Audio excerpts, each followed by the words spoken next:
சரி, இந்த தான் தனது அப்படிங்கிற எண்ணம் எப்படி அசுர குணமா மாறுது? அது மறுபடியும் எப்படி தேவ குணமா திரும்புது? தான் தனது மனிதர்குள்ள வந்துருச்சு. அது அசுர குணமா மாறுது. மறுபடியும் தேவ குணமா திரும்புது. எப்படி?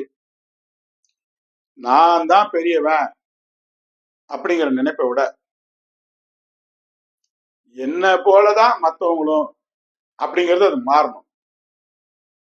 நானே இறைவன் அப்படிங்கிற எண்ணத்தை மாற்றி, நானே கடவுள் அப்படிங்கிற எண்ணத்தை மாற்றி, இறைவனே நானாக இருக்கிறான் அப்படிங்கிற எண்ணத்துக்கு வரணும். இதையும் வேதத்தின் மாதிரி தான் அழகா சொல்றேன். அப்பதான் தான் அப்படிங்கிற எண்ணம் மாறும்.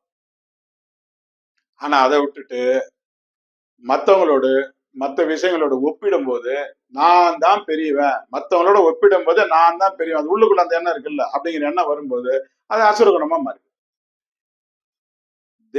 தேவரோட குணம் மனிதனுக்கு வரும்போது மனிதன் தேவ குணம் தான் அப்படின்னு மறக்கும் போது அது அசுர குணமா மாறுது. மறுபடியும் இல்ல இது இறைவனோட குணம்னு சொல்லி திரும்ப மீண்டும் தேவ குணமா மாறுது. ஆனா இறைவனே அனைவருமாக இருக்கிறார் அப்படிங்கும்போது எந்த எண்ணம் வச்சு அது பேலன்ஸ் ஆகணும். நான் தான் எல்லாத்தோட பெரியவன் அப்படிங்கிறத விட என்னை விட தாழ்ந்தான் ஒருவன் இல்லை. நான் பெரியவனா இருந்துட்டு போறேன், நான் எல்லாத்துக்கும் தாழ்ந்தவன் கிடையாது. ஆனா என்னை விட தாழ்ந்தவன் சொல்லிட்டு யாரையும் சொல்ல முடியாது. இதை யார் சொல்லுவாங்க? அழகா சொல்லுவாங்க, மெய்வெளிச்சாலை ஆண்டவர் சொல்றாரு. அதே மாதிரி நீ வரும்போது ஒண்ணுமே கொண்டு வரல, போகும்போது ஒண்ணுமே கொண்டு போக முடியல. அப்ப ஒன்னுடையது அப்படிங்கிறது எதை சொல்லுவ நீங்க? இந்த எண்ணம் ஒரு மனிதனுக்கு புரியும். எப்ப புரியும் தெரியுமா? நல்லா இருக்கும்போது புரியாது. ஜாதத்துல சுக்கரனோ குருவோ சூரியனோ எல்லாம் நல்ல நல்ல தன்மையில இருக்கும்போது புரியாது.